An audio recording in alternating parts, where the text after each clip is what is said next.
On a tous cette idée bien ancrée, non? Que pour réussir, il faut bosser plus, faire plus d'heures. Eh bien, aujourd'hui, on va voir que cette croyance, c'est souvent un mythe. Un véritable piège même. Ah, cette sensation. On la connaît tous, hein. Des journées blindées, un sentiment d'être complètement débordé, on est épuisé le soir et pourtant, on a l'impression de ne pas avoir avancé d'un pouce. C'est terriblement frustrant. Et voilà le truc, il faut qu'on se le dise. Le succès, en fait, ça n'a rien à voir avec le nombre d'heures qu'on passe à travailler. C'est une question d'efficacité, de stratégie. C'est un changement total de logiciel mental qu'il faut opérer. Bon, on entre dans le vif du sujet. Ce fameux mythe du travailler plus. L'idée que l'effort brut, juste la sueur et les heures accumulées, serait la clé de tout.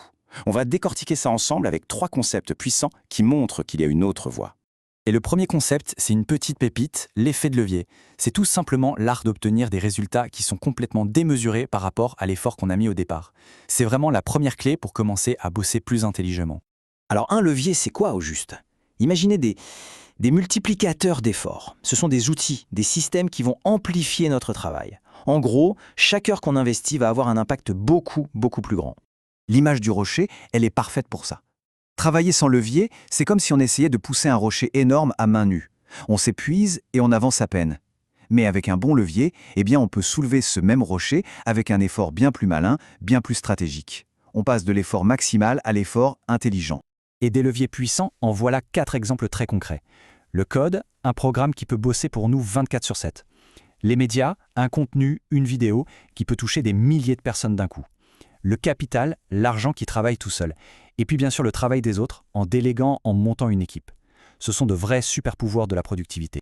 Ok, l'effet de levier c'est génial, mais attention, ça ne suffit pas. Il y a un autre principe super important qui vient dynamiter cette idée de travailler toujours plus. C'est ce qu'on appelle la loi des rendements décroissants. L'idée, c'est qu'à un moment, en faire plus, ça devient même contre-productif. Prenons un exemple super simple, la muscu. Les 2 premières séries d'un exercice, disons qu'elles donnent 80% des résultats. Si on double l'effort pour en faire 4, on gagne quoi? À peine 15% de plus? Et si on s'acharne encore pour en faire 6, on gratte un tout petit 3%. C'est presque du gaspillage d'énergie pur et simple. Voilà, c'est ça le point crucial.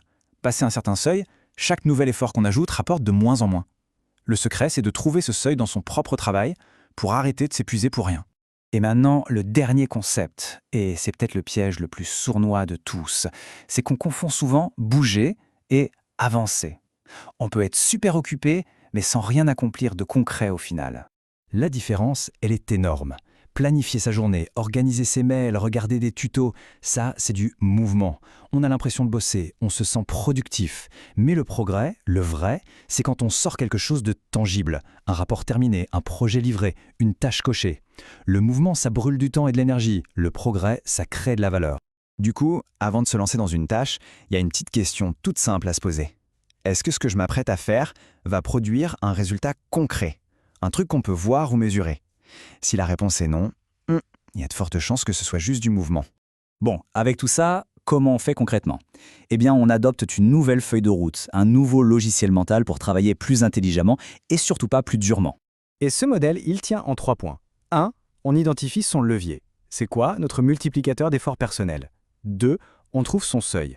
À quel moment ça ne sert plus à rien de continuer? Faut savoir s'arrêter. Et 3. On priorise le progrès, toujours. On se concentre sur les actions qui génèrent des résultats, pas celles qui donnent juste l'impression d'être occupé. Et au fond, toute cette réflexion, elle nous amène à changer complètement la question qu'on se pose chaque matin.